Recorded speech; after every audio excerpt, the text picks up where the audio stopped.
Hi friends, how are you? ఈరోజు వచ్చేసి నేను విఘ్నేశ్వరుని పూజ చేసుకున్నాను అన్నమాట. విఘ్నేశ్వరుని పూజ చేసుకున్నాను. ఆయన చల్లని చూపులు ఆశీస్సులు మనపై ఎల్లవేళలా ఉండాలని, అందరూ బాగుండాలని, అందులో నేను కూడా ఉండాలని దేవుణ్ణి మనస్ఫూర్తిగా కోరుకున్నాను. ముఖ్యంగా నా యూట్యూబ్ ఛానల్ మంచి సక్సెస్, ఎలాంటి విఘ్నాలు లేకుండా మంచిగా నేను చేసే ప్రయత్నంలో విజయాన్ని చేకూరుస్తాడనేసి నేను దేవుణ్ణి మనస్ఫూర్తిగా, ఎలాంటి విఘ్నాలు లేకుండా బాగా సక్సెస్ రావాలని దేవుని మనస్ఫూర్తిగా కోరుకున్నాను.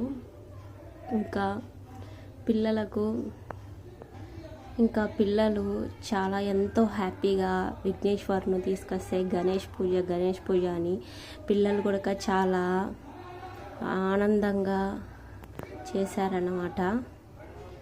నాకు కూడా మనసుకు చాలా సంతోషంగా ఉంది. ఎన్ని బాధలు ఉన్నా కూడా మా ఇంట్లోకి ఇలా విఘ్నేశ్వరుడు వచ్చి విఘ్నేశ్వరుని పూజ చేసుకుంటే నాకైతే మాత్రం చాలా సంతోషంగా ఉంది ఫ్రెండ్స్. మీరు కూడా ఏదైనా కొద్దిగా మనసు బాగలేకున్నా, ఏం లేకున్నా కూడా ఎవ్రీడే మాత్రం దేవుని ముందు దీపం వెలిగించండి. మనుషులైనా మనకు ఏదైనా చేస్తారేమో, మోసం చేస్తారేమో, కానీ దేవుడు ఎప్పుడో ఏదో ఒక రోజైనా మనల్ని కాపాడుతాడు. ఏ కష్టం వచ్చినా మనం దేవుడికి చెప్పుకోవడమే మంచిది. మనుషులకు చెప్పుకోవడం కంటే దేవుడికి చెప్పుకోవడమే చాలా మంచిది అన్నమాట. ఆయన తప్ప మనకు ఎవరున్నారు చెప్పండి? ఆయన తలుచుకుంటే ఏదైనా చేయగలడు. సో మనము దేవుణ్ణి ఎప్పటికీ నమ్ముకోవాలి. ఆయన అండలేనిది మనకు ఏ పని ఏది సాధ్యం కాదు. ఆయన తలుచుకుంటే ఒక్క నిమిషంలోనే మన పని ఏవైనా సరే సఫలం అవుతాయి. సో ఎంత కష్టం వచ్చినా కూడా అన్నీ మీరు వచ్చేసి దేవుణ్ణి ఒక్కటే కోరుకోండి. నాకు ఏం తెలియదు తండ్రి, నేను నిన్నే నమ్ముకున్నాను. ఎంత కష్టం వచ్చినా సరే నేను నీ పాదాలను విడవను, నువ్వు మాత్రం చూసుకో అనే ఒక్కటే మీరు రోజు దేవుణ్ణి ప్రార్థించండి.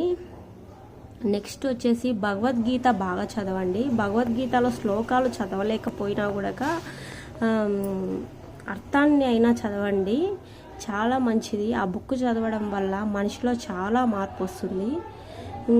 ఈరోజైతే నాకు చాలా సంతోషంగా ఉంది. నేనైతే ఇలా వినాయకుని పూజ చేసుకున్నాను అన్నమాట. మా ఇంట్లో ప్లేస్ చాలా తక్కువ. సో నేను ఉన్న ప్లేస్లోనే ఇలా వినాయకుడిని పెట్టుకొని, అందులోనూ పర్యావరణానికి హాని కలగకుండా మట్టి విగ్రహాన్ని తీసుకొని వచ్చేసి ఇలా పూజ చేసుకున్నాను అన్నమాట.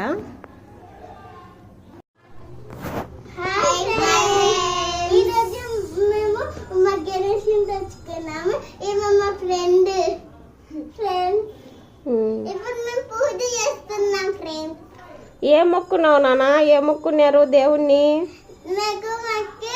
మంచి చెడు రాయాలి, రావాలి, మమ్మీ నాన్న మా ఫ్యామిలీ మొత్తం మా దగ్గర ఉండాలి. మంచిగా కోరుకున్నావు. నువ్వేం కోరుకున్నావు ప్రకృతి? నేను మా మమ్మీ మా డాడీ నాతో ఉండాలని కోరుకున్నా. నువ్వేం కోరుకున్నావు నిర్విజ్ఞ? నాకు మంచి చదువు రావాలి, అట్లే పండగ రోజు గొడవ రాకూడదు అందరికి అని మొక్కుకున్నా. ఓకే ఫ్రెండ్స్, చిన్నోడు హాయ్ చెప్పు, పెద్ది నిర్విజ్ఞ. ఓకే ఫ్రెండ్స్, ఈ వీడియో కనుక మీకు నచ్చినట్లయితే లైక్ చేయండి, షేర్ చేయండి, సబ్స్క్రైబ్ చేయండి. బాయ్.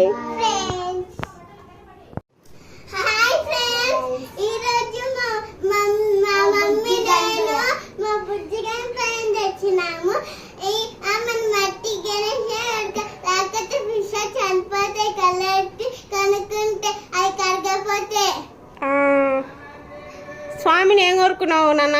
కున్ని నాన్న మా మమ్మీ నేను మా నాన్న మా ఫ్యామిలీ మొత్తం కలిసి మెలిసి ఉండాలి. నాకు మంచి చెడు రావాలి. మా నాన్న మా మమ్మీ నాకు ఇష్టం, క్యూట్ ఉంటాయి కాబట్టి. ఫస్ట్ సెకండ్ చెప్పు. హాయ్ ఫ్రెండ్స్, మా మమ్మీ నాన్న మమ్మీ మా నాన్న నేను మా అక్క ఇంకా అక్క కలిసి మెలిసి ఉండాలి. నాకు మంచి చదువు రావాలి. నువ్వు చెప్పు ప్రకృతి, ఏం కోరుకున్నావు?